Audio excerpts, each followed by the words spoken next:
Colorful, expressive, meaningful, and inspiring. All around Qatar, you'll find street art like these, each portraying women beyond beauty and femininity. But there's one that stands out. I'm standing in front of a sculpture called Al-Azam, situated within the grounds of Qatar's Education City.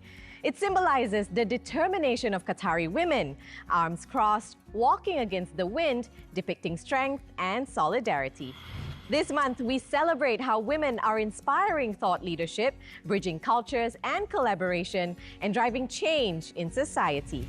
I'm Laila Humaira, and this is Qatar in Motion. Did you know that among the GCC countries, Qatar leads the way with the highest rate of female labor force participation? In 2023, it was 60% compared to the global average of 47.4%. It's also a 33% increase from 2001. The GCC has also made strides in appointing women in the government, ministries, C-suite, and leadership roles. Qatar became the first GCC nation to appoint female judges, with women making up over 48% of the Supreme Judicial Council's workforce. Amid the hustle and bustle of Education City is a space of serenity. This is the Al-Mujadala Center and Mosque for Women. It opened its doors in early 2024, aiming to be a platform for learning and discussion. Vein-cut stone from Turkey and Italy, marble on the rooftop sourced from Oman, a massive carpet woven in China using wool from New Zealand, and a wise vision brought to life by American architects. Al-Mujadala space is the culmination of a melting pot of ideas and materials, much like the people, discussions, and exchange of knowledge that happens in it. And I'm here to learn more about what makes this building so special.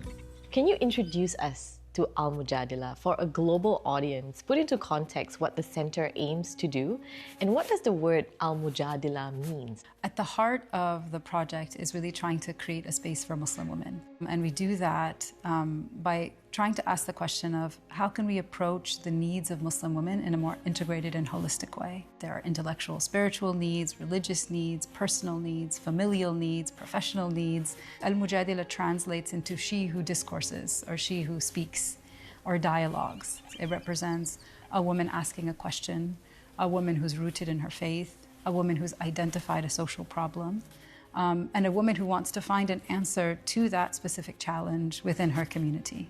And at the core of it all, it started with Her Highness Sheikh Moza's vision. I'm curious to know, how has Her Highness's vision translate into the initiatives to empower young women, future leaders of the world here at Al-Mujadala? Society has gone through such, I would say, drastic changes in the past 100 years. Modernization, globalization, industrial revolutions, so many changes to how we as individuals actually live. And in that transformation of society, women have also taken on such a different role. And so for Her Highness's vision, it's to ensure that we also stop and make sure that we're taking care of the people who support that society and who ensure society is continuing, which are the women. The center will be marking its second year since it opened its doors to worshippers. How has this journey been for you? There's this quote that I always found very powerful, which is, the meaning of life is to find your gift, and the purpose of life is to give that gift away.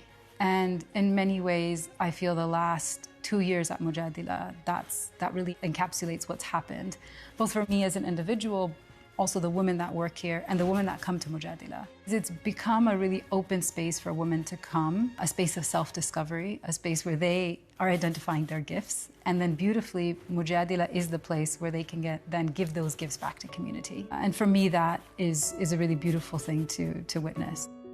The designers of Al-Mujadala made it a space for both spirituality and learning. The mosque has a library with a capacity of more than 8,000 volumes, including collections on Islamic history, published work of female scholars, and self-help books. The award-winning architects Diller, Scofidio and Renfro wanted to preserve the tradition of building mosques in harmony with nature, thus centering the structure around these two olive trees, which are also symbols of peace, knowledge and continuity. Right next to it is the main space for worship, a 9,400 square foot prayer hall. It has the capacity of hosting 750 worshippers and up to twice that number during the holy month of Ramadan. While Ramadan is the busiest period of the year, visitors come to pray, deepen their knowledge, and take part in communal programs all year round. Every year, the center also hosts a women's summit where scholars, thought leaders, practitioners, and members of the public gather to discuss contemporary challenges of Muslim women and find solutions through dialogue. Through dynamic programming, dialogue, and strategic engagement, the center showcases the breadth and depth of the Islamic tradition and its enduring relevance to modern challenges. There's also the Riaya Young Adult Stewardship Program, which is aimed at supporting the personal and professional development of young women. This program unites young Muslim women from all around the world. There were ladies from Malaysia, Indonesia, there were also from the Philippines, Germany, and there were also people who came from Gaza. This program focused on, for example, climate change, ways of knowing, assistive technology, which was my favorite because it showed us how we can use technology to help people who are in need and, in general, Muslim values. There were also lessons that stayed with Al-Mayasa well after her time in the classroom. Here we've learned that being a leader isn't just about the title. It's about our values, how we inspire others to make them have a better self in general. 2 years in, Al-Mujadala is already seeing glimpses of the fruits from the seeds it has planted. The hope is that the center will continue to be a sanctuary for women, a beacon of faith-based dialogue, and a limitless pool of ideas and knowledge. Not far from Al-Mujadala is the Qatar Science and Technology Park. It recently launched an initiative called the 300, aiming to build a community of women investors to help reshape the venture capital ecosystem. QSTP is headed by Rama Shekaki, a longtime Silicon Valley native who has paved the way for many wanting to pursue a career in technology and entrepreneurship.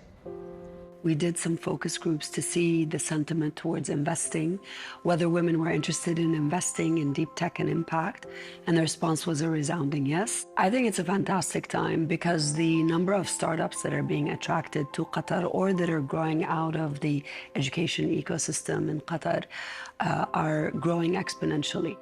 We're starting with women who want to invest at an angel level, but some of these women have the financial resources to graduate to become venture capital limited partners and want to be in this community to recruit other women into their work.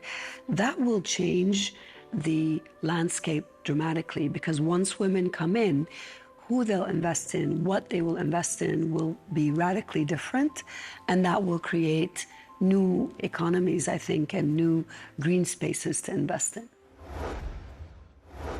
From faith and education to tech and investing, we've now come to the National Museum of Qatar to meet Chef Nouf Al-Marri, founder of the Desert Rose Cafe.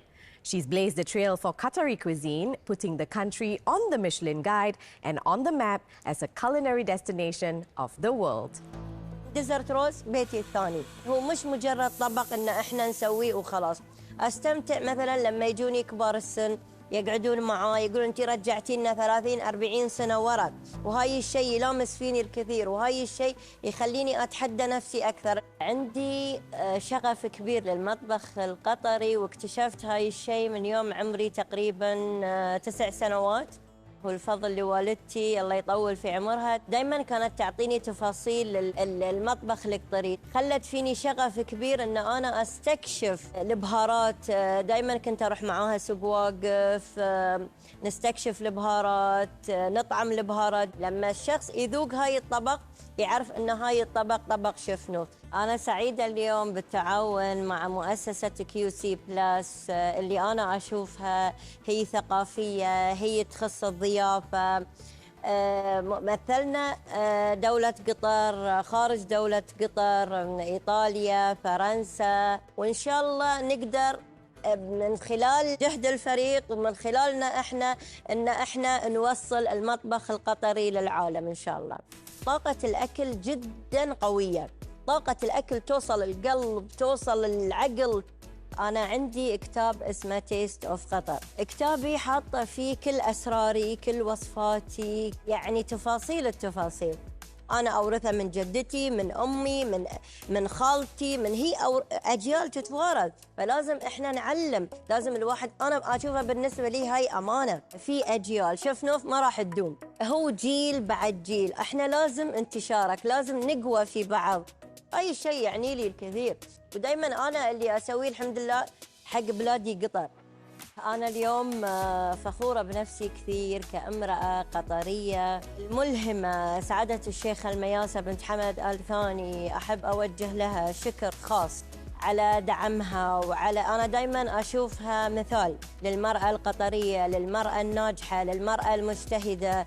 اليوم أنا عندي رسالة واحدة أوصلها حق كل نساء العالم. أحب أقول لكم أن لازم تفتخرون في نفسكم، يعني كل مرأة تدعم الثانية، وإحنا كلنا يعني بالنهاية هي كلها رسالة واحدة، كلنا المفروض نقوى في بعض. يعني أنا دايما اللي أوجهه وأقول حق البنات أن أنتوا ما في شيء اسمه ما نقدر.